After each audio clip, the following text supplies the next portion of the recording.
Mais je voudrais quand même pousser un peu la réflexion un peu plus loin parce que quand on dit le mot résurrection, forcément on pense à... Bah oui, dites-le, hein. Ouais. Mais vous savez que ça ne s'arrête pas que là. Ça ne s'arrête pas qu'à Jésus. Vous savez qu'il y a des gens qui sont ressuscités avant même que Jésus soit né. Alors, c'est pour ça qu'on va tester un peu les connaissances, hein, et on va essayer de ressortir tout ce qu'on peut, tous les faits bibliques, tous les versets bibliques finalement qui font référence à la résurrection. Mais notez quand même une particularité, c'est que, vous voyez, le mot est au pluriel. Parce qu'on va vraiment s'arrêter, pas que sur Jésus, parce qu'on sait que bon, il est ressuscité, etc., mais en fait sur toutes les autres. Et c'est là que bien souvent, les chrétiens, les lecteurs de la parole de Dieu ont de grosses lacunes. Parce qu'on n'a peut-être pas tout compris, les résurrections, ou pour ne pas dire la chronologie des résurrections, et qu'est-ce qui va se passer, et qu'est-ce qui s'est déjà passé, parce qu'on est tous centrés sur Jésus. Donc, alors je ne dis pas que c'est mauvais, attention, hein, c'est très bien hein, d'être centré sur Jésus, il est mort, il est ressuscité, oui, mais ça ne s'arrête pas là. Il y a eu des choses avant, il y aura des choses après, et toute la parole de Dieu est utile pour nous enseigner aujourd'hui. Alors, on va voir un petit peu toutes ces résurrections, et on va tester un peu vos connaissances, qui, je le sais, demandent qu'à grandir. Amen. Mais oui, quelques versets. Alors il y aura beaucoup de versets, mais tout fait référence bien sûr à la résurrection. Acte 4 nous dit, pendant que Pierre et Jean parlaient ainsi à la foule, survinrent quelques prêtres accompagnés du chef de la police, c'est la version Semeur, hein, du temple et des membres du parti des Sadducéens. Ils étaient irrités de voir les apôtres enseigner le peuple et leur annoncer que puisque Jésus était ressuscité, et c'est là que c'est intéressant, parce que Jésus ressuscité, c'est du passé, c'est fait, il ne va pas ressusciter tous les dimanches, hein. C'est fait une bonne fois pour toutes.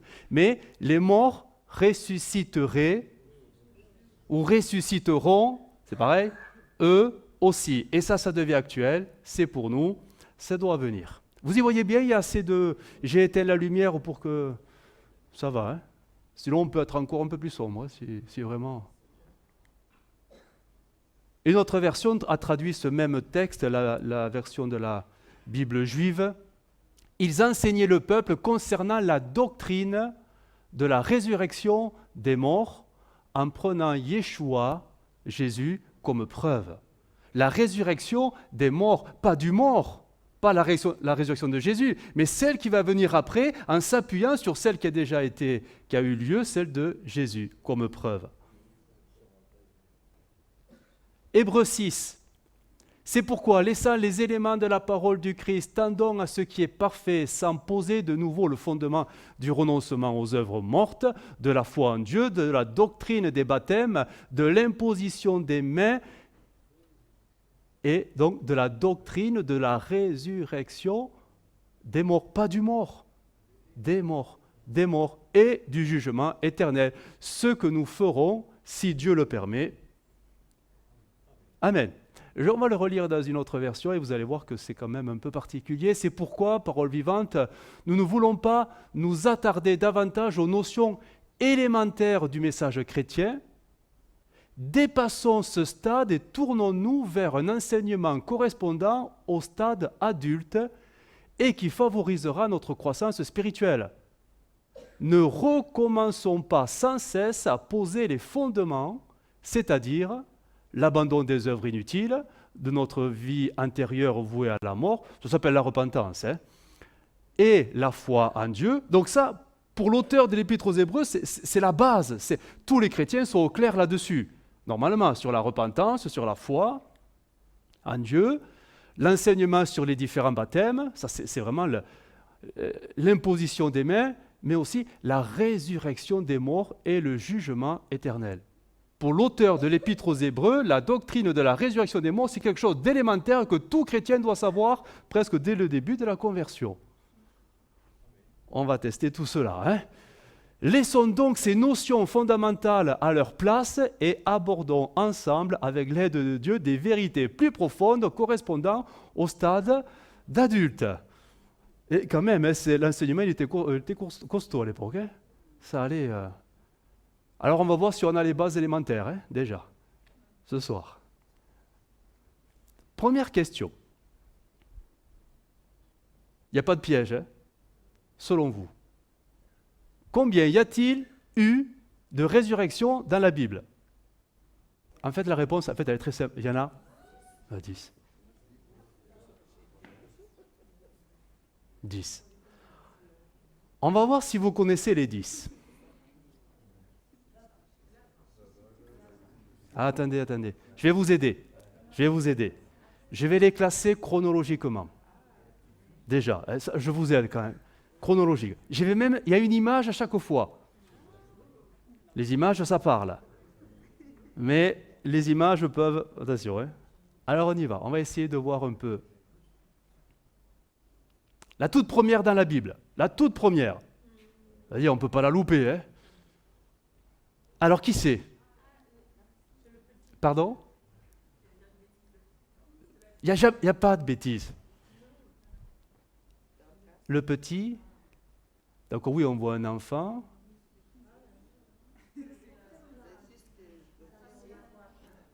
L'officier. Nous sommes en enseignement élémentaire de la Bible. Bon, je vais vous donner la première. On dit que, allez, ça compte pas, mais c'est pour vous encourager. Alors c'est laquelle? La toute première qu'il y a dans l'Écriture, c'est le fils de la veuve de Sarepta. Mais oui, bien sûr, vous le saviez. Mais bien sûr que vous le saviez. Mais vous êtes impressionnés, voilà, c'est ça. Voilà. Alors, 1 Roi 17. 1 Roi 17. Quelque temps après, le fils de la veuve qui loge, Élie tombe malade. La maladie est si grave que l'enfant meurt. Sa mère dit à Élie, « Homme de Dieu, qu'est-ce que tu me veux? Est-ce que tu es venu chez moi pour rappeler mes fautes à Dieu et faire mourir mon fils ?» Élie répond, « Donne-moi ton fils. » La mère tient l'enfant dans ses bras. Élie le prend et il le porte dans la chambre en haut de la maison, là où il loge. Il le couche sur son lit. Puis il prie le Seigneur en disant, « Seigneur mon Dieu, cette veuve chez qui je loge, est-ce que tu veux vraiment lui faire du mal en faisant mourir son fils ?» Ensuite, Élie se couche 3 fois sur l'enfant. Il prie en disant, « Seigneur mon Dieu, je t'en supplie, rends la vie à cet enfant. » Le Seigneur entend la prière d'Élie. Le souffle de l'enfant revient en lui. Il est vivant. C'est beau, C'est beau. C'est la toute première résurrection dans la Bible. Mais tous les chrétiens savent ça. C'est évident. Vous le savez maintenant. C'était pas revenu, voilà, c'est ça. C'est pour ça que la première, on ne la compte pas. La seconde, elle est importante. Ah, j'avais encore pas vu. Élie prend l'enfant, il le descend en bas de la maison, il le remet à sa mère et il lui dit, « Regarde, ton fils est vivant. » La femme lui dit, « Maintenant, je sais que tu es un homme de Dieu, la parole du Seigneur est vraiment dans ta bouche. » C'était la première résurrection. Deuxième résurrection. On est où là? On est chez qui? Avec qui? Alors, ça vous revient? C'est vrai qu'on n'a pas de photos de l'époque, des bonhommes, on a du mal. Alors, la fille de Jairus. La fille de Jairus. Alors, il y a des partisans de Jairus? Non, deux. Ouais. Alors, bon, allez, on y va, parce qu'il faut avancer. On est encore dans l'Ancien Testament. Si, et en principe, rien que le prophète Élie doit vous mettre sur la piste, la voie, parce qu'on sait que Élisée a fait le double de miracles qu'Élie. Donc, si Élie a fait une résurrection, deuxième résurrection, 2 Rois 4, le fils de la Sunamite. Mais bien sûr, ça va de soi. C'est évident. Alors, Lorsque Élisée parvint à la maison, l'enfant mort était toujours étendu sur le lit. Élisée entra dans la chambre, ferma la porte derrière lui et se mit à prier le Seigneur. Puis il se plaça sur l'enfant, bouche contre bouche, les yeux en face des yeux et main contre main. Et tandis qu'il était ainsi agenouillé sur lui, le corps de l'enfant se réchauffa. Élisée se releva et se mit à marcher de long en large dans la pièce, puis il s'agenouilla de nouveau sur lui. Soudain, l'enfant éternua 7 fois et ouvrit les yeux. Aussitôt, Élisée appela Géasi, donc c'est son serviteur, et lui dit « Va chercher la mère de l'enfant ». Géasi descendit, la chercher. Lorsqu'elle arriva, Élisée lui dit « Viens reprendre ton fils ». Elle s'avança, se jeta aux pieds du prophète et s'inclina jusqu'à terre, puis elle prit son fils et s'en alla. Troisième résurrection. Alors c'est facile. Si Élie en a fait une, Élisée en a fait 2. Quelle est la deuxième résurrection d'Élisée?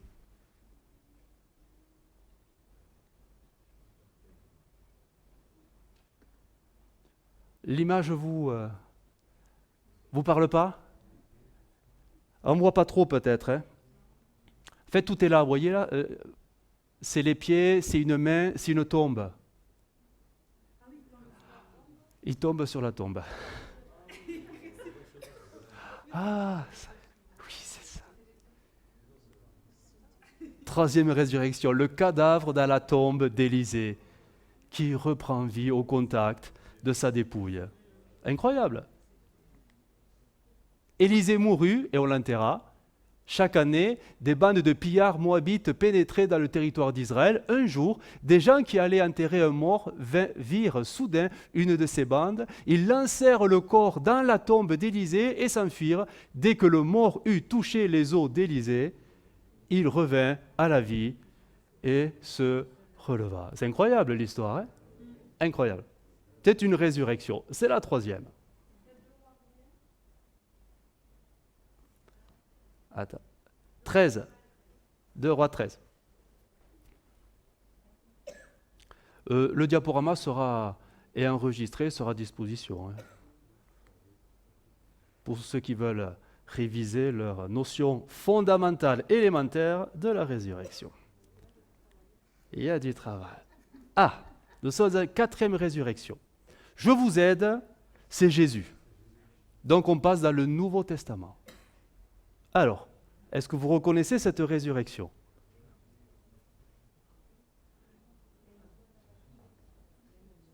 Ça vous parle? Il y a Jésus qui tente sa chance.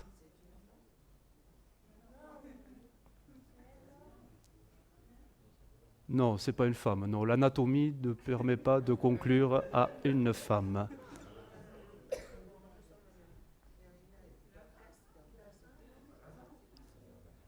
C'est pas là. Alors, bon, alors on y va? Oui, enfin. Vas-y, Pascal, relève le niveau. Je compte sur toi. C'est pas Lazare, c'est... Ben si c'est pas Lazare, c'est... Alors, on y va. Mais si, vous allez... Le premier qui dit « Ah oui », il quitte la salle. Je le fais sortir. Chut.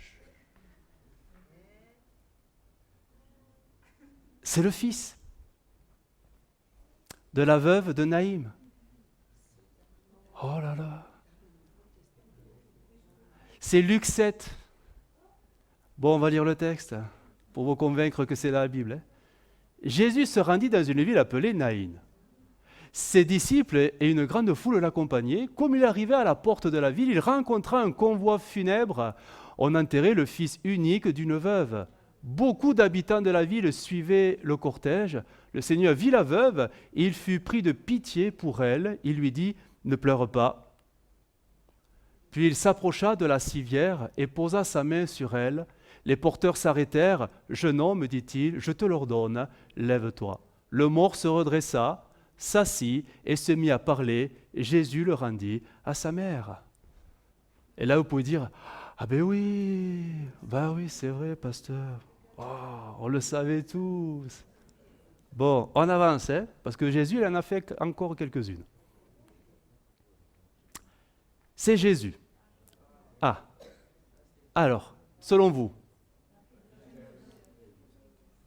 la fille de Jairus. Qui est pour la fille de Jairus? Ah oui, oui, oui, oui, oui. Oui, oui, oui, oui, oui.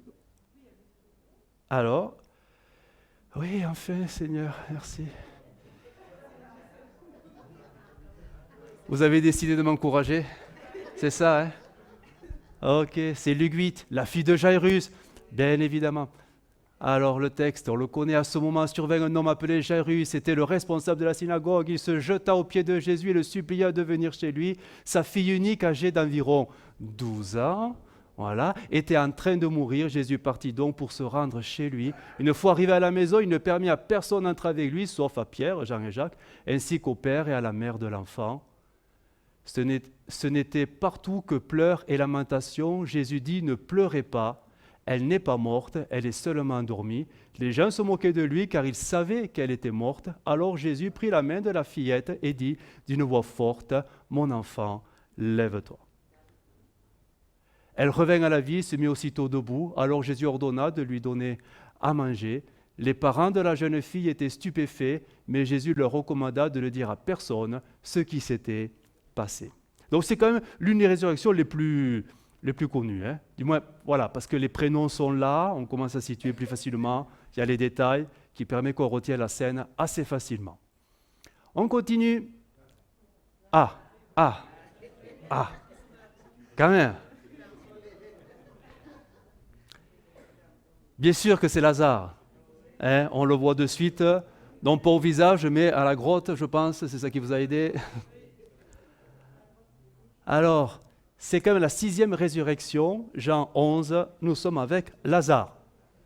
Une fois de plus, Jésus fut profondément bouleversé, il arriva au tombeau, c'était une grotte dont l'entrée était fermée par une pierre. « Enlevez la pierre, dit Jésus. » Marthe, la sœur du mort, dit alors, « Seigneur, il doit déjà sentir, cela fait 4 jours qu'il est là. » Jésus lui répondit, « Ne t'ai-je pas dit, si tu crois, tu verras la gloire de Dieu. » On ôta donc la pierre, alors Jésus, tournant son regard vers le ciel, dit, « Père, tu as exaucé ma prière et je t'en remercie. Pour moi, je sais que tu m'exauces toujours, mais si je parle ainsi, c'est pour que tous ceux qui m'entourent croient que c'est toi qui m'as envoyé. » Cela dit, il cria d'une voix forte, « Lazare, sors de là. » Et voici que le mort sortit du tombeau. Il avait les pieds et les mains entourés de bandes de lin, le visage recouvert d'un linge.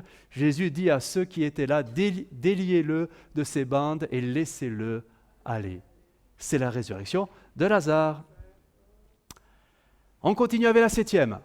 Ah, je vous aide, on est dans le livre des Actes. Quelle est la première résurrection dans les Actes?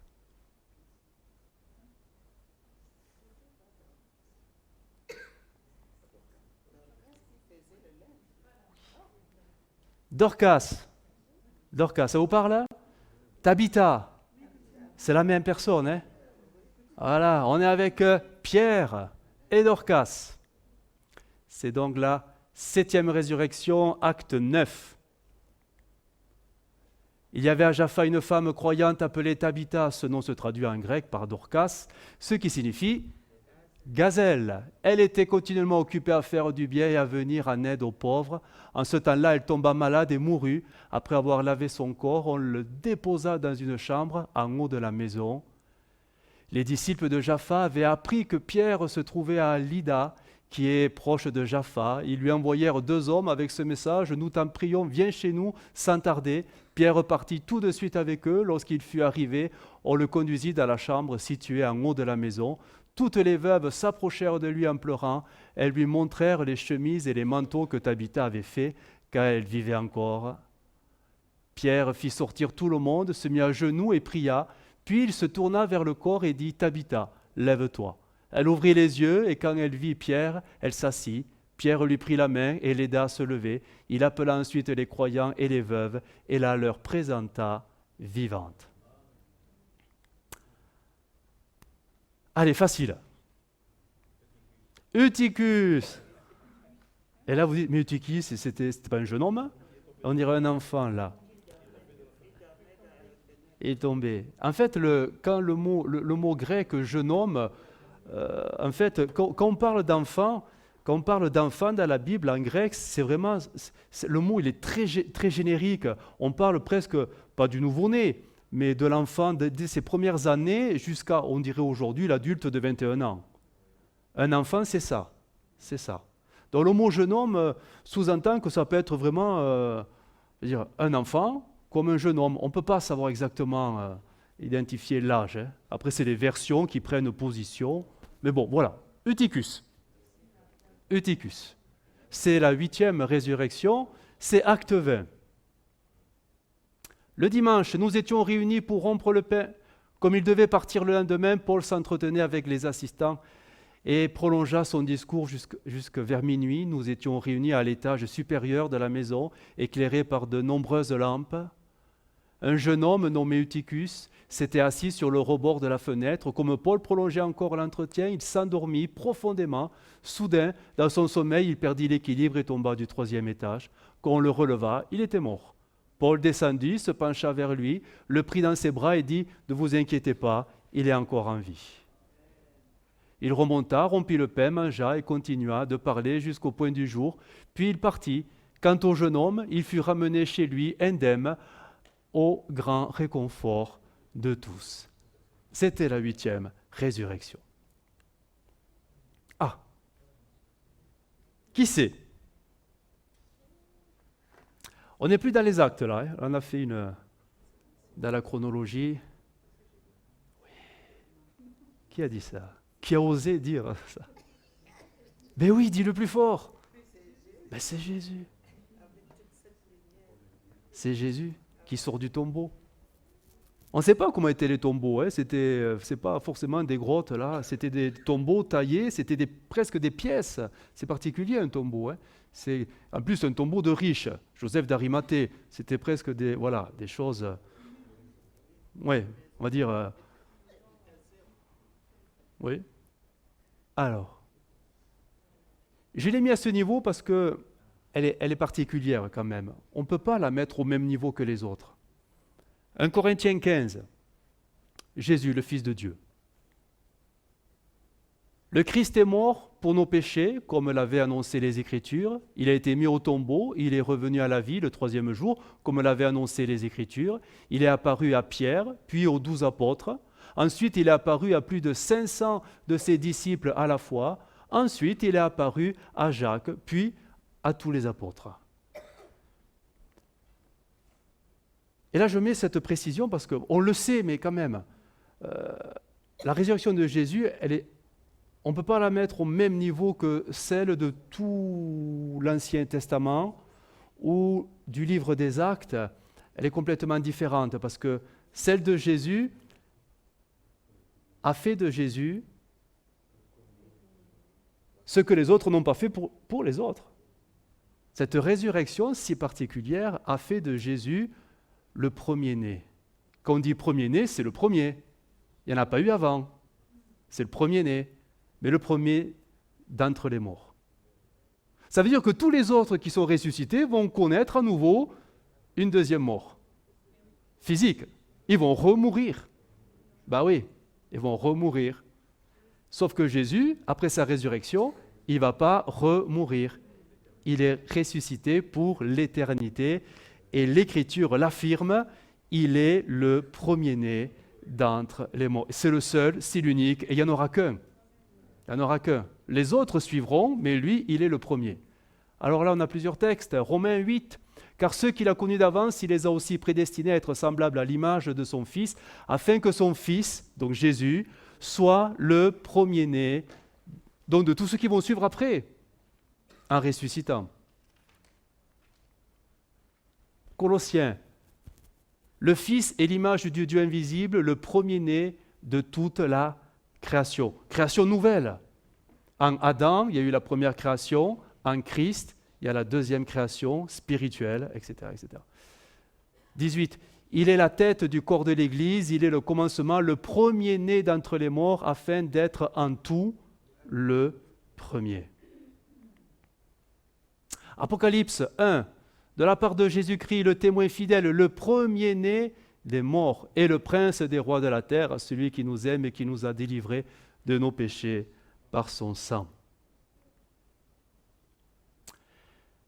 Alors, si Jésus était la 9e, là c'est maintenant la 10e. Alors c'est quoi la 10e, selon vous? C'est le voile déchiré. Qu'est-ce qui s'est passé à la mort de Jésus? Ça avait été dit au fond, il y a eu plusieurs, on ne peut pas les quantifier, on ne sait pas, mais il y a eu des résurrections. Des résurrections. Quand le voile s'est déchiré, alors je l'ai mis en 10e, c'est Matthieu 27 qui en parle. Alors elle le dit d'une manière très sobre, on n'a pas d'identité, mais c'est des hommes fidèles à Dieu. Voilà, des hommes fidèles à Dieu qui sont ressuscités. Alors le texte le dit d'une manière très sobre. Matthieu 27, le voile du temple se déchira en deux depuis le haut jusqu'en bas, la terre trembla, les rochers se fendirent, les sépulcres s'ouvrirent, et plusieurs corps des saints, des fidèles, qui étaient morts, ressuscitèrent. Étant sortis des sépulcres après la résurrection de Jésus, ils entrèrent dans la ville sainte, Jérusalem, et apparurent à un grand nombre de personnes. C'est étonnant, hein? C'est vraiment curieux, mais ça s'est produit. Donc ça fait partie des résurrections. Donc c'est la 10e. Voilà les 10 résurrections que nous retrouvons dans l'Écriture et qu'on peut plus ou moins, quand même, nommer, cibler au travers, bien sûr, de textes. Maintenant, la deuxième question que je vais vous poser, elle est quand même beaucoup plus difficile. Parce que ça, c'était facile. Hein? Ça, c'était, tout le monde le sait, tout ce qu'on a vu, on le sait. Mais là, combien de résurrections à venir annonce la Bible? En fait, il y en a... Ah même, elle n'a rien dit. Elle n'a rien dit. Il y en a 5. Il y a 5 résurrections corporelles qui doivent arriver et que nous attendons. Alors on va essayer de les placer d'une manière chronologique. La première, ça vous parle? Alors c'est pas l'enlèvement, parce que ceux qui vont connaître l'enlèvement ne vont pas mourir en fait. Eh oui, ils vont partir. Un clin d'œil, paf. Mais, voilà, elle ne concerne pas tous les chrétiens, cette première résurrection. Elle concerne les chrétiens qui sont morts depuis 2000 ans. Si nous sommes la génération du retour de Jésus, on ne va pas connaître la mort. Donc on ne va pas ressusciter. On sera instantanément transformé. Eux vont ressusciter pour être transformés.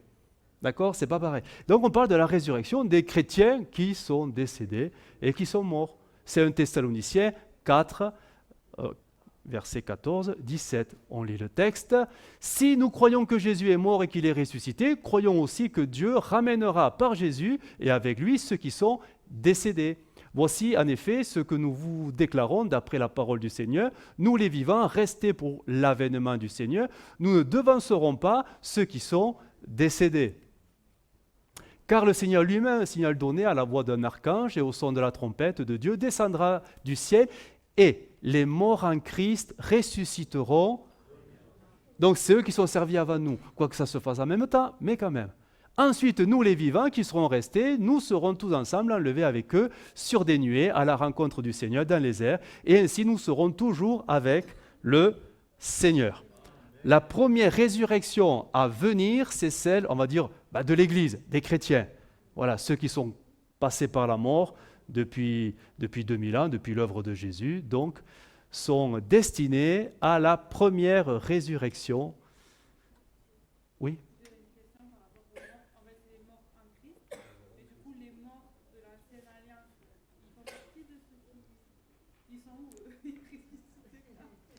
Ça y est, ça commence à... On va en parler. Oui, la question c'est, est-ce que les morts de l'Ancien Testament font partie de l'Église qui va ressusciter? Mais est-ce qu'ils font partie de l'Église? Là, on parle de l'Église. L'Église, comprenons bien dans la pensée eschatologique, c'est la fiancée qui devient l'épouse. C'est le fameux mystère de tout temps caché à tout le monde et qui se révèle à la mort de Jésus. Est-ce que les croyants de l'Ancien Testament font-ils partie de l'Église, de l'épouse, ou est-ce qu'ils ont un statut à part?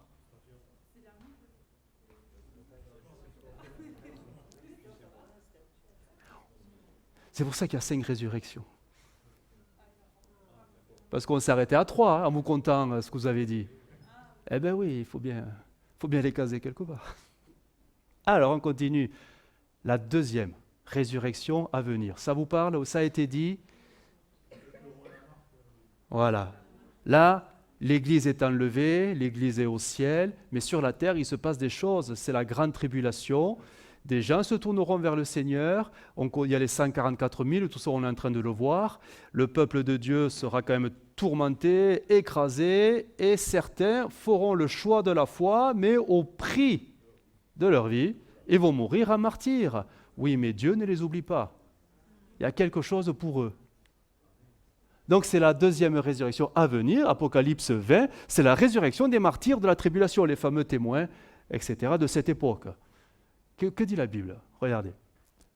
Et je vis les âmes de ceux qui avaient été décapités, donc à cause du témoignage de Jésus et à cause de la parole de Dieu, et de ceux qui n'avaient pas adoré la bête ni son image, et qui n'avaient pas reçu la marque sur leur front et sur leurs mains, ils revinrent. Ils sont morts, hein? Mais ils revinrent à la vie, et ils régnèrent avec Christ pendant 1000 ans. Ok? Ils vont ressusciter, et ils vont régner avec Christ pendant 1000 ans. Hop là, attendez. Ça veut dire que cette résurrection fera de cette génération, parce que ça ne va pas durer longtemps, hein, la tribulation, 7 ans, et c'est la période de 3 ans et demi, cette génération, au final, se retrouvera avec l'Église ressuscitée pour régner conjointement avec Christ. Sauf que l'Église a le statut d'épouse, et eux auront un statut c'est écrit, sacrificateur, serviteur et servante. La chose est différente, hein? Ah oui. On voit la quatrième. Ça vous parle de quoi? On est dans la chronologie, hein?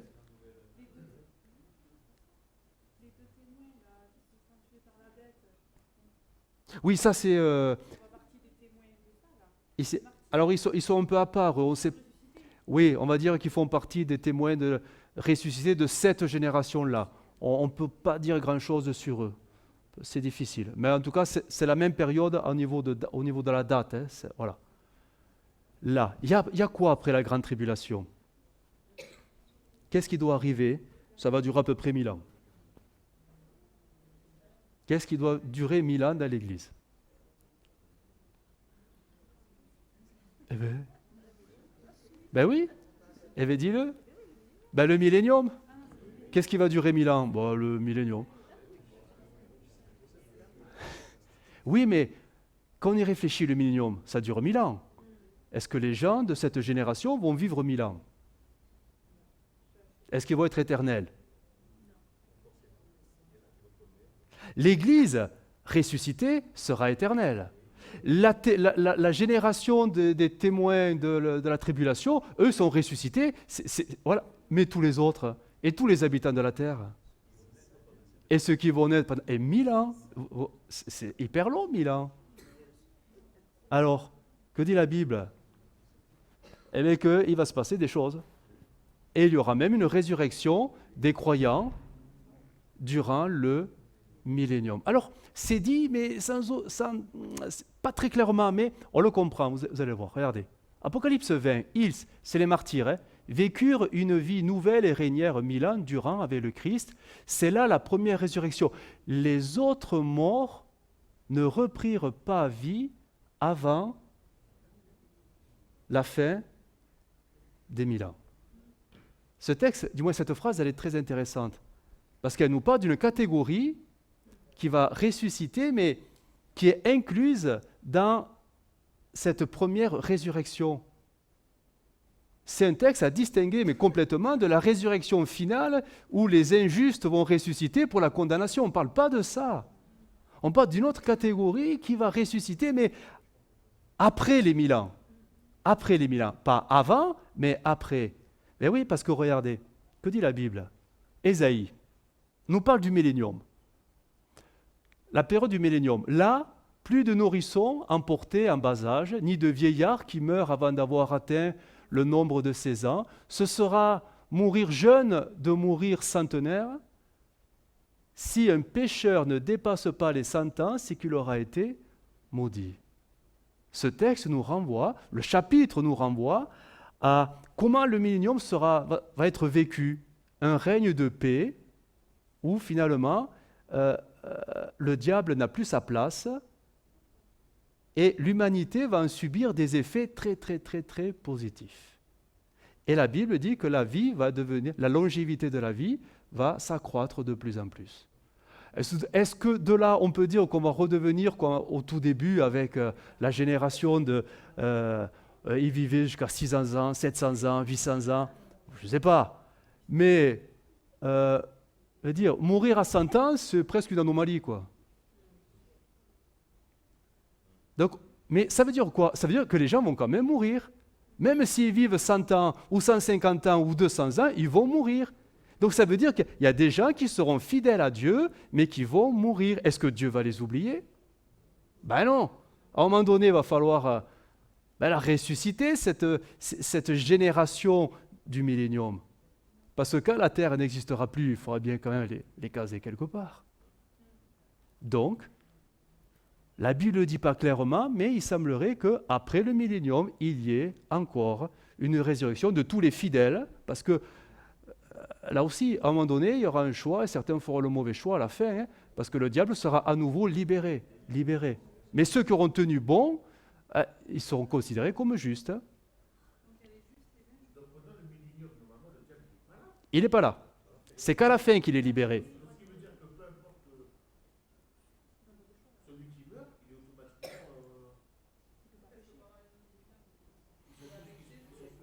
Eh non, ils ne seront pas tous sauvés. Ouais. Oui. Parce qu'à la fin du millénium, le diable sera libéré. Et il va séduire à nouveau les nations qui vont à nouveau se liguer pour attaquer Jérusalem. Mais c'est là que le Seigneur dit stop, et la terre disparaît, et tout le monde se retrouve devant le grand trône blanc. Donc, ça sera un temps de paix totale, absolue, où Christ régnera sur la terre, ça sera parfait, mais à la fin, tout sera à nouveau gâché. L'histoire se répète encore une dernière fois. Et oui, il y aura des naissances, et il y aura des obsèques, et il y aura tout pareil, tout pareil. Mais à mieux. Ce qui nous amène à la... Alors bon, là c'est clair, hein. C'est, je vous aide, le grand trône blanc, ce qui est forcément donc la 4e résurrection. Alors, elle est particulière, parce qu'elle ne concerne pas les croyants.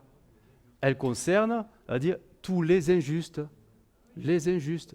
Je ne dis même pas les non-croyants, parce qu'il y aura même des gens qui croient dans le lot, malheureusement. Les injustes. Mais de toutes les époques. Pas que du millénium, toutes les époques depuis que la terre a été créée. Et là, nous l'avons, c'est clairement dit, c'est Apocalypse 20, et je vis un très grand trône d'une blancheur étincelante, et celui qui siégeait, je vis les morts sans distinction, grands et petits, comparaissant devant le trône. Les morts furent jugés, chacun d'après ses actes, suivant ce qui était inscrit dans ses livres. La mer avait rendu ses naufragés, les tombeaux avaient libéré leurs cadavres, le royaume des morts s'était dépeuplé, et tous furent jugés, un à un, chacun conformément à ses actes. C'est le jugement final, c'est le grand trône blanc. C'est donc la 4e résurrection. Oui? Oh oui, je pense. Là, je pense que tu auras du premier meurtrier Caïn au dernier de la période du millénium, il sera là. Oh oui, ils seront tous là, devant le grand trône blanc. Ce qui nous amène maintenant à la dernière. Alors, celle-là, la Bible ne dit rien. C'est pour ça qu'on la suppose, on le déduit. Si on réfléchit un peu, forcément, il faut arriver à se positionner. On ne peut pas dire, non, Mais il y aura quelque chose pour eux, c'est obligé. C'est cette cinquième résurrection, c'est en fait, au contexte explicite, c'est la résurrection des justes, mais de l'Ancien Testament. Ben oui, c'est Abraham, Moïse, David, bon, c'est qu'une liste, il y en a plein d'autres, hein, parce que ils ne font pas partie de l'Église. Et non, pour eux, du moins, ils n'étaient pas conscients de ça, mais la période de l'Église qui dure 2000 ans, l'apôtre Paul l'a décrite comme étant un mystère caché de tout temps, mais qui s'est révélé en Jésus-Christ. Donc pour eux, c'est quelque chose qui était fermé. Ils savaient qu'il allait se passer quelque chose de particulier. Eux, ils attendaient un Messie, point. Et ils n'ont pas vu le Messie, hein. Ils l'ont pas vu, ils l'ont salué de très loin, mais c'est qu'un salut, hein. Mais ils ne sont pas rentrés dans cette période de grâce. Eux, ils ont vécu sous la loi. Et ils ont été justifiés par la mise en pratique de la foi vis-à-vis de la loi. Oui. Mm. Ouais. Ouais. Ils sont vivants. Alors, oui et non, parce que ça contredirait d'autres textes qui disent que quand on est mort, en fait, on est d'un côté et on ne peut pas revenir. C'est difficile à dire. On n'a pas, théologiquement, on ne peut pas...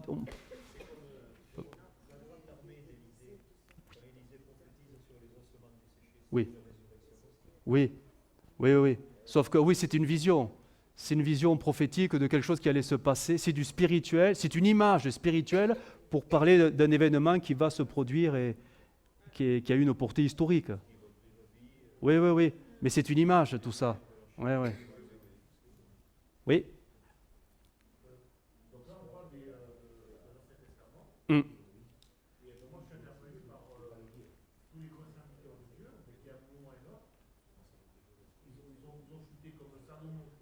Mm.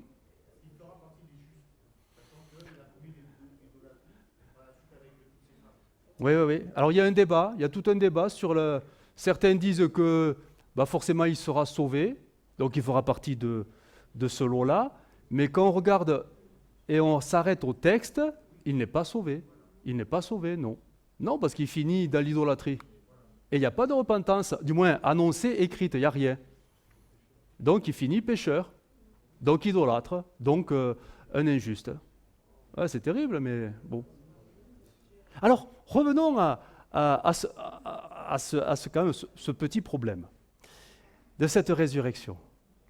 Que disent les textes? Et les textes disent quand même quelque chose. Regardez. Matthieu, ainsi je vous le déclare, des gens viendront en foule de l'Est et de l'Ouest et prendront place à table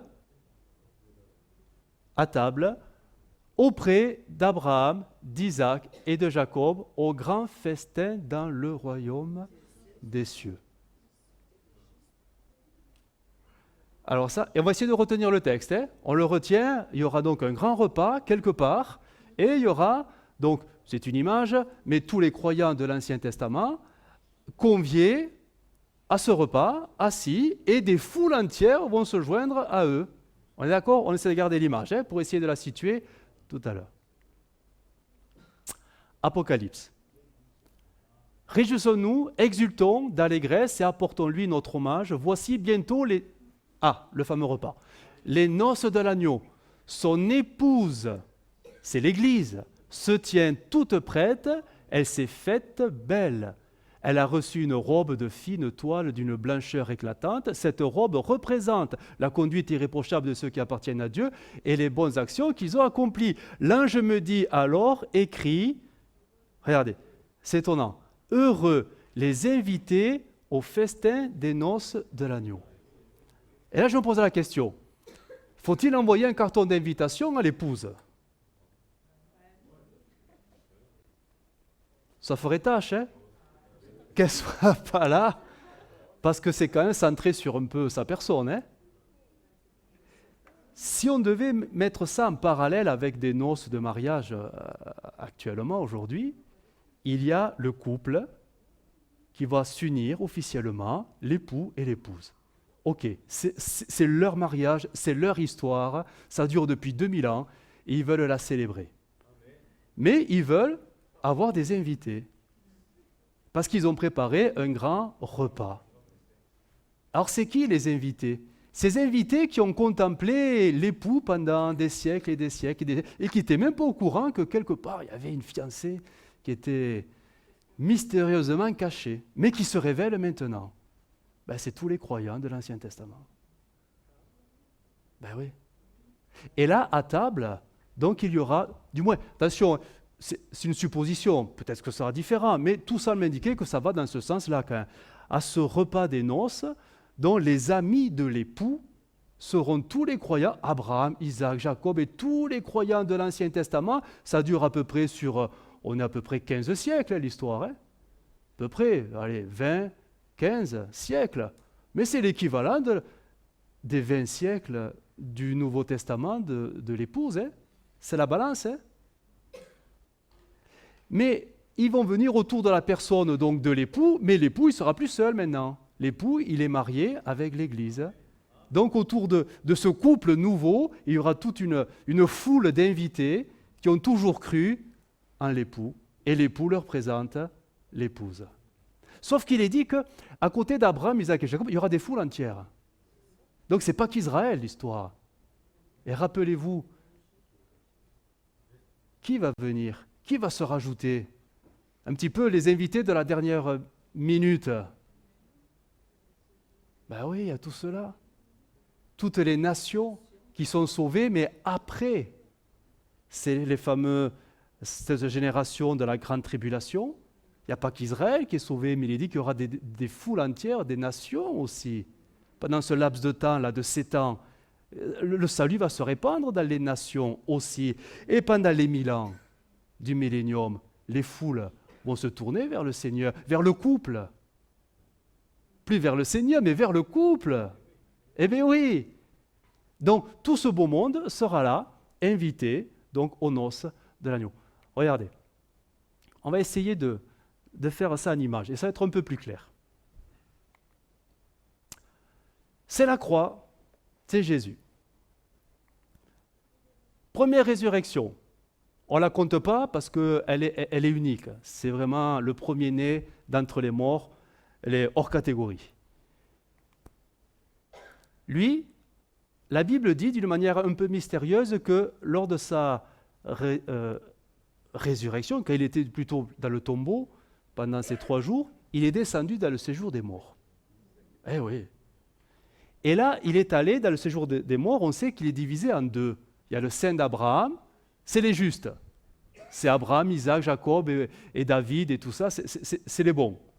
Et il y a le Sheol, c'est de l'hébreu. On va dire c'est l'équivalent de l'enfer, c'est les méchants. Ceux qui n'ont pas cru en Dieu, ceux qui ont rejeté Dieu. Et tout ça, le séjour des morts, c'est un lieu d'attente. C'est temporaire. Alors qu'est-ce que Jésus est allé faire auprès d'eux? On ne sait pas. On ne sait pas trop.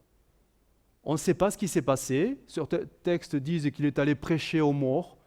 Bon, je ne sais pas, une fois qu'on est mort, on est mort. On n'a pas moyen de se repentir et de changer, c'est fini. On ne sait pas trop ce qui s'est passé, mais il est allé là dans ce lieu, et après, le 3e jour, il est ressuscité. Il est ressuscité. Ça, c'est la partie de Jésus. Le temps de l'Église, 2000 ans, viendra la première résurrection, et nous l'attendons, plein d'impatience. C'est l'enlèvement de l'Église et la résurrection de tous les chrétiens du temps de l'Église. C'est la première résurrection. Elle amène directement donc l'Église au ciel pour les noces de l'agneau. La fiancée elle se prépare, elle devient l'épouse. Qu'est-ce qui va se passer? Mais l'histoire continue sur la terre. Parce qu'entre-temps, il y a la tribulation qui dure 7 ans, et là viendra donc la 2e résurrection, c'est-à-dire tous les martyrs de la grande tribulation, qui eux vont quand même mourir à cause de l'Antichrist, hein, mais ils vont ressusciter, dit la Bible, et ils régneront 1000 ans avec Christ et avec l'épouse. Mais ils vont régner où? Alors, retour de Christ sur la terre, et c'est là. Alors, on ne peut pas être affirmatif, hein, mais voilà, beaucoup de commentateurs, les livres de théologie vont tous dans ce sens. Les noces de l'agneau, en fait, seraient à ce niveau-là.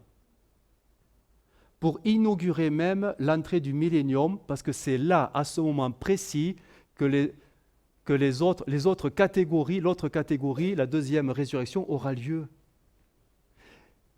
Il ne pourrait pas avoir les noces de l'agneau avant la deuxième résurrection, parce qu'ils sont invités aux noces. Donc, on ne peut pas célébrer le mariage sans les inviter. Ça ne se fait pas. S'ils sont invités, il faut les attendre.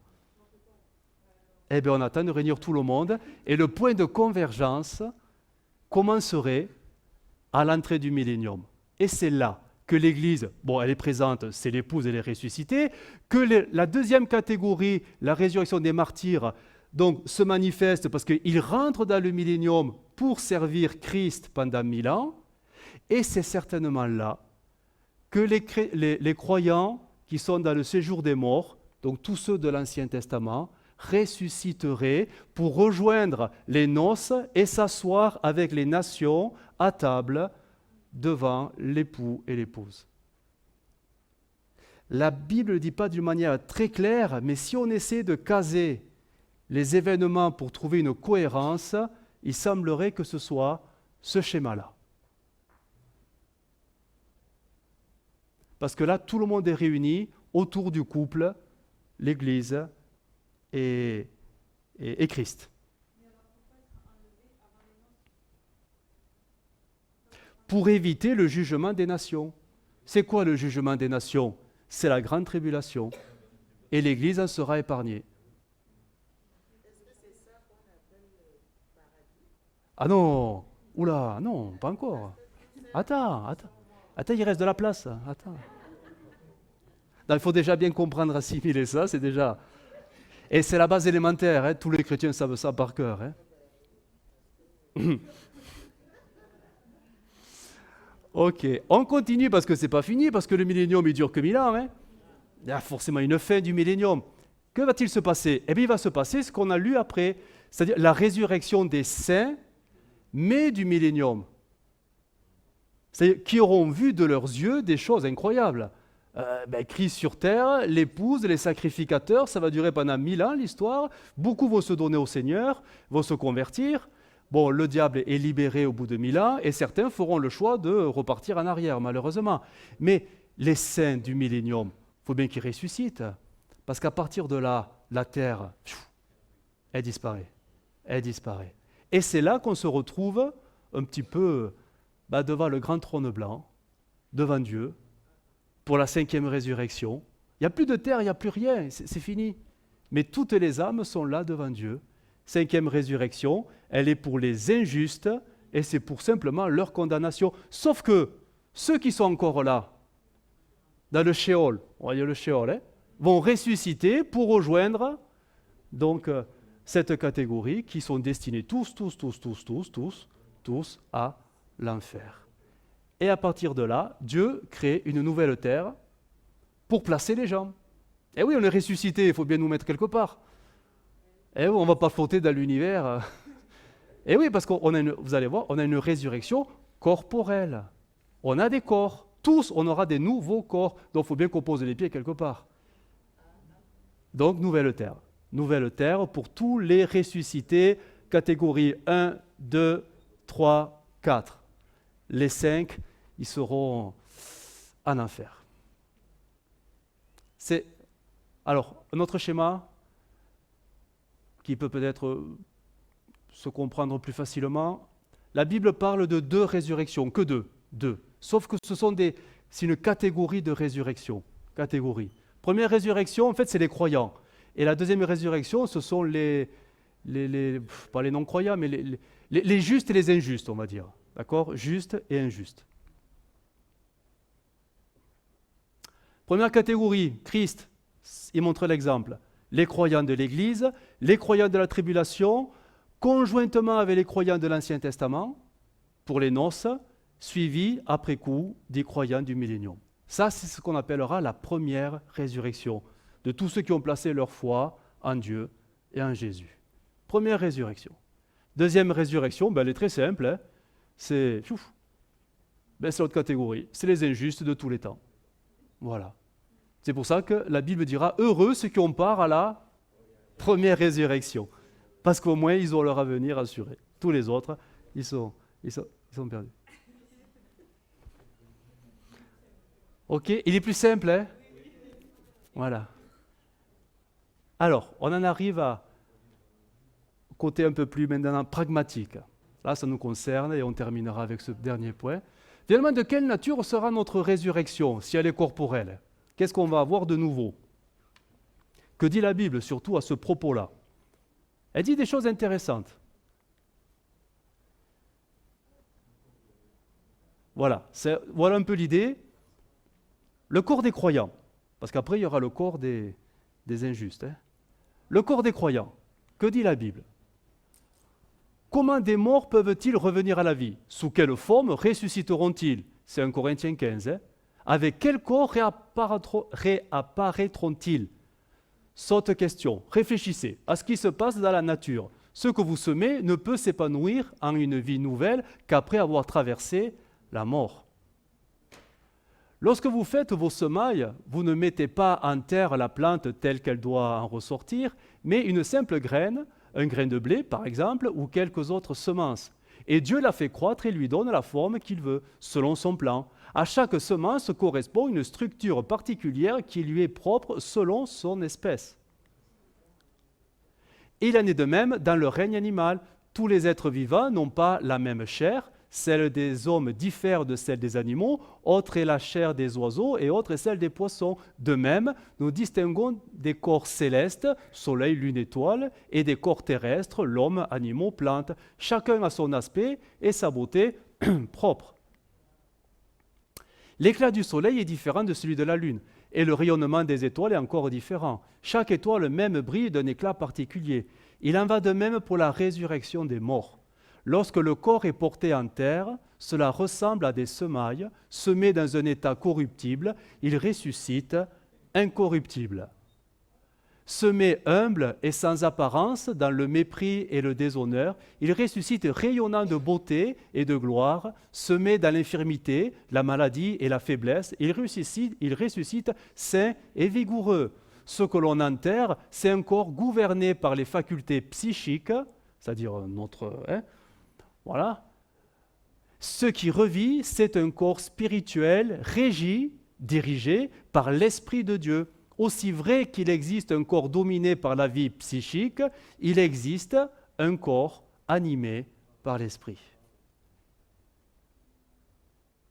Nos corps actuels, ces corps de chair et de sang, ne sauraient accéder au royaume de Dieu. Ce qui est corruptible et passager ne peut avoir part à l'incorruptibilité. Voici, je vais vous révéler un mystère. Nous ne passerons pas tous par la mort, mais nous serons tous transformés.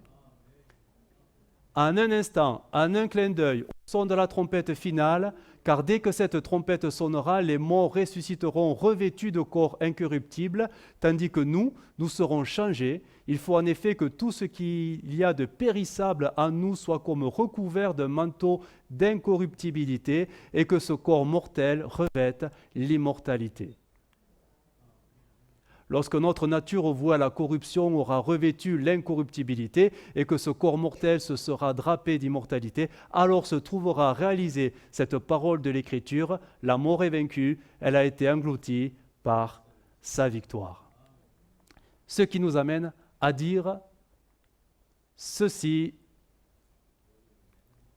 notre corps ressuscité ne sera pas purement esprit, c'est-à-dire immatériel comme les anges. Les anges sont purement esprits.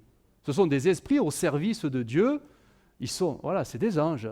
Des fois, ils prennent l'apparence humaine, mais leur corps n'est pas une apparence humaine. Leur corps, ils n'ont pas de corps. Ce sont des esprits. Nous, on sera différents des anges. Nous aurons un corps bien matériel, mais d'une nature totalement différente. Luc, rappelez-vous de ce que Jésus a dit. Et Jésus est le premier-né, donc il est l'exemple, il est le modèle, il est ce qu'on va devenir. Regardez ce qu'il a dit de lui-même. « Voyez mes mains et mes pieds, c'est bien moi. Touchez-moi et voyez, un esprit n'a ni chair ni os, comme vous voyez que j'en ai. » Et en disant cela, il leur montra ses mains et ses pieds. Donc Jésus, avec son corps ressuscité, n'était pas un esprit, mais il avait un corps, mais différent de la nature humaine, un corps Ben, je sais pas, on peut pas savoir ce que c'est exactement. Et oui, bien sûr, il fait des choses qu'on ne peut pas faire. Ben oui, c'est étonnant. Et même, il mangeait. Et il leur a montré qu'il n'était pas un esprit en mangeant. Et ils l'ont vu. Donc, il a des facultés très particulières.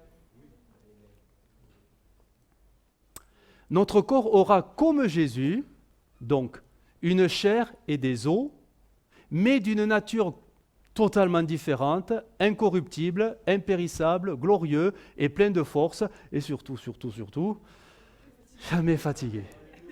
Ça nous échappe, on ne comprend pas ce que ça veut dire.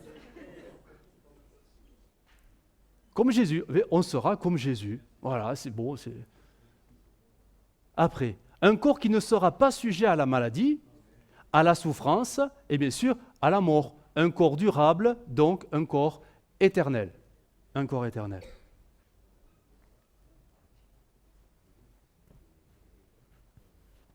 Notre corps sera aussi éblouissant comme l'éclat du soleil. C'est la Bible qui le dit. Matthieu, alors les justes resplendiront comme le soleil dans le royaume de leur Père. Daniel 12, plusieurs de ceux qui dorment dans la poussière de la terre se réveilleront, ressusciteront, les uns pour la vie éternelle, les autres pour l'opprobre, pour la honte éternelle. Ceux qui auront été intelligents brilleront comme la splendeur du soleil, et ceux qui auront enseigné la justice à la multitude brilleront comme les étoiles à toujours et à perpétuité. Selon ce qu'on a fait sur la terre, donc selon les œuvres préparées d'avance, notre éclat sera différent là-haut dans le ciel. Comme les étoiles. C'est incroyable. Ah oui. Un corps spirituel. On aura un corps spirituel, c'est-à-dire capable d'accomplir, enfin, ça y est, tous les desseins et actions de l'esprit sans aucune entrave. Aujourd'hui, ce qui nous dirige, c'est on l'a lu, c'est notre psychique, notre mentalité, c'est nos réflexions, c'est nos désirs, c'est ce qu'on veut. On essaie de soumettre tout cela à Dieu, mais c'est un combat. C'est un tiraillement constant. On veut plaire à Dieu, mais notre chair nous entraîne toujours à l'opposé. C'est pas vrai ? Ben bien sûr, c'est ça jusqu'à la fin, ça durera. Mais avec le corps nouveau, le psychique n'existe plus. Il n'est plus. On sera des corps spirituels. C'est-à-dire, spirituel, ça veut dire immatériel. Ça veut dire dirigé simplement et purement, sans la moindre entrave, par le Saint-Esprit. Ça nous échappe complètement. On ne peut même pas imaginer ce que ça veut dire. C'est pour ça qu'il est dit que avec le Saint-Esprit, nous vivons que les arts du Saint-Esprit. Et voilà, c'est vraiment que les débuts. Nos corps reflèteront parfaitement et totalement l'image de Dieu en nous. Colossiens, vous êtes morts à ce monde et votre véritable vie demeure désormais cachée avec le Christ en Dieu, mais le jour où le Christ, lui qui est votre vraie vie, se manifestera au monde, alors votre véritable nature sera aussi manifestée à l'univers tout entier et vous partagerez sa gloire. Vous voyez, on ne parle même pas de notre nouvelle identité, on ne parle même pas de ça, on parle de quelque chose de plus grand que ça. Notre nature, ce qu'on sera réellement. 1 Jean 3,2, nous sommes enfants de Dieu et ce que nous serons un jour n'a pas encore été révélé. Nous savons que lorsque le Christ paraîtra, nous serons semblables à lui, car nous le verrons tel qu'il est. Semblable à Christ, dans ce qu'il est, dans tout.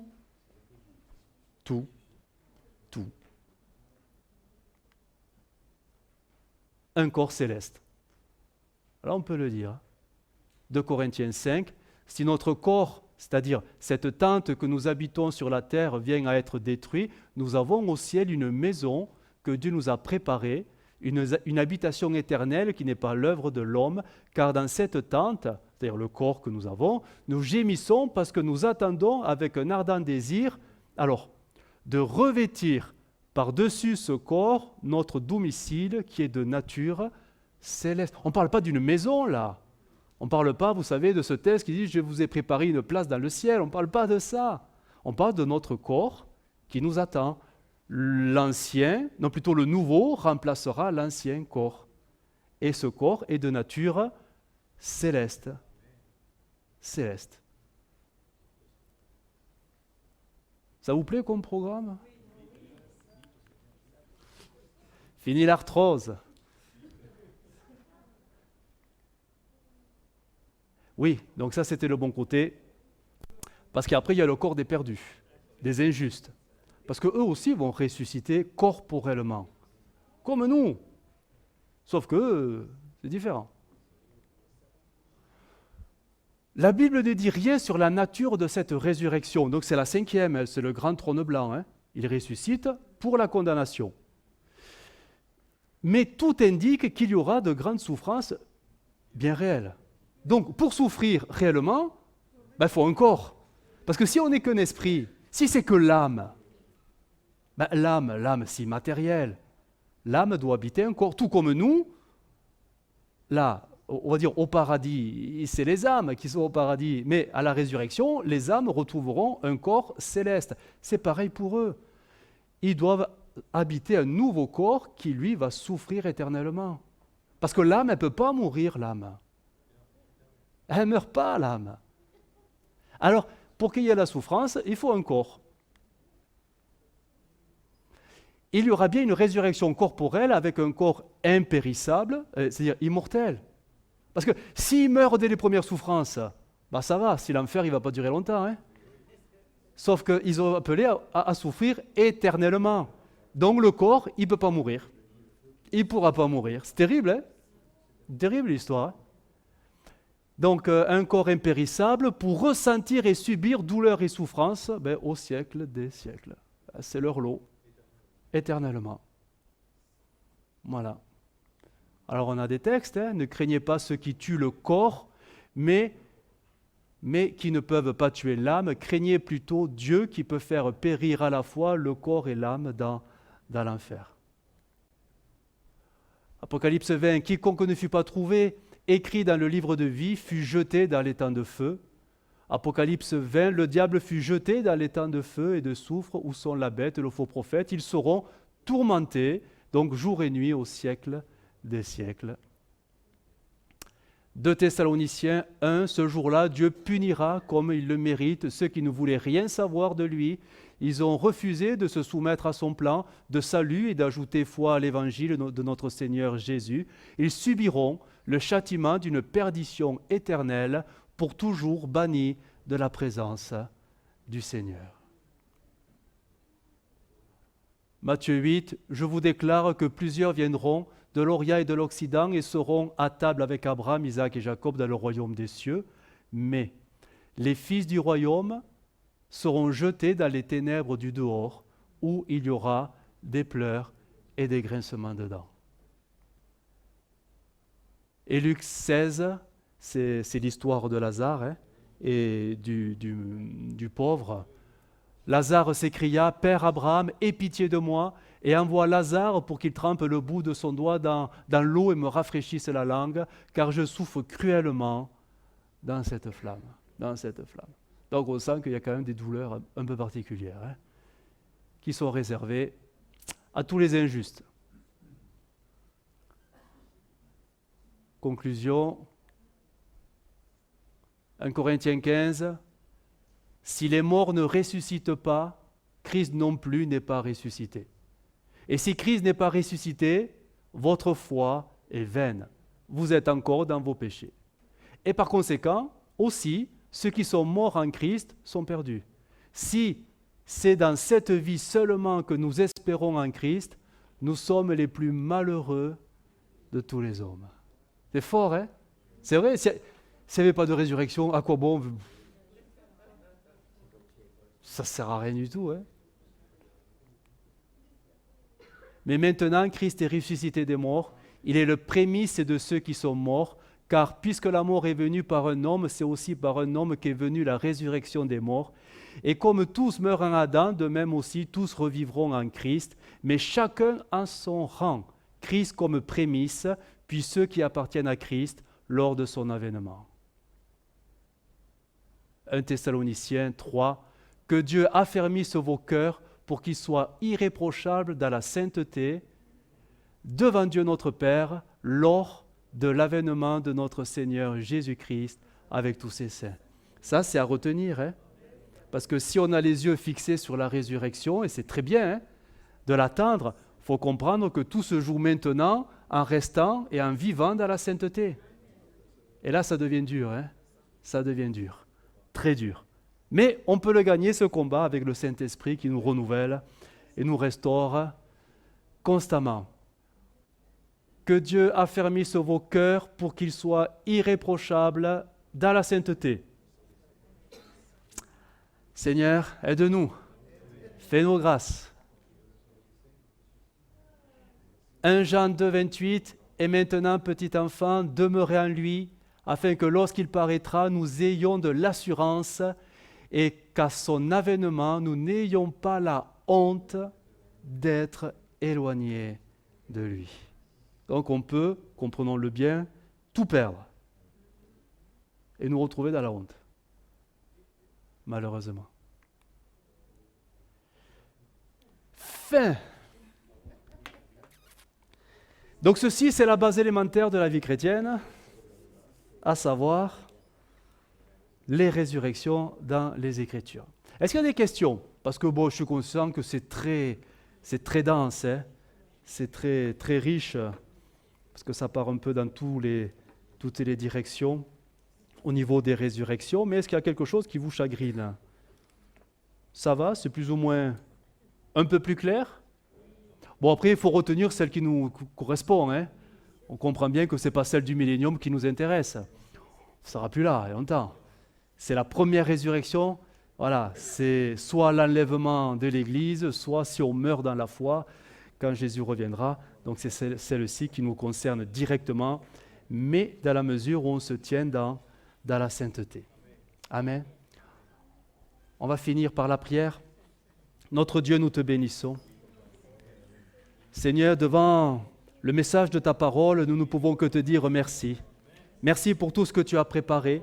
Merci pour tout ce que tu as planifié. Mais Seigneur, surtout, merci pour le Saint-Esprit qui nous aide à tenir bon. Afin de ne pas, Seigneur, se disqualifier nous-mêmes en nous laissant emporter par notre chair, par notre vie psychique qui nous éloignerait de ta volonté. Oui, Seigneur, tu nous fais grâce et tu nous reprends, tu nous corriges pour nous maintenir sur le chemin de ta volonté, afin que nous ayons part à cette première résurrection. Seigneur, merci, parce que tu as voulu faire de nous ton Église, la fiancée, la future épouse. Et pour cela, Seigneur, nous ne pouvons que te remercier pour le rang si spécial que tu nous as réservé. Sois glorifié, Jésus, en retour. Amen. Amen. Gloire à Dieu.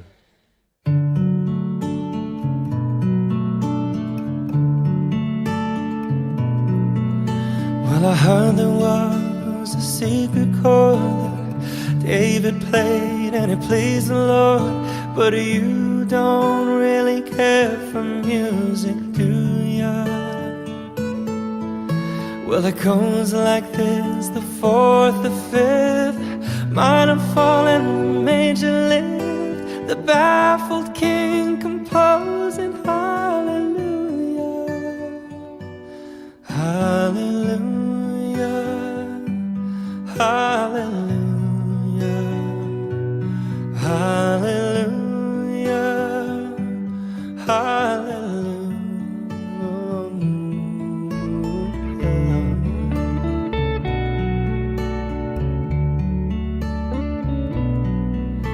Well, your faith was strong, but you needed proof.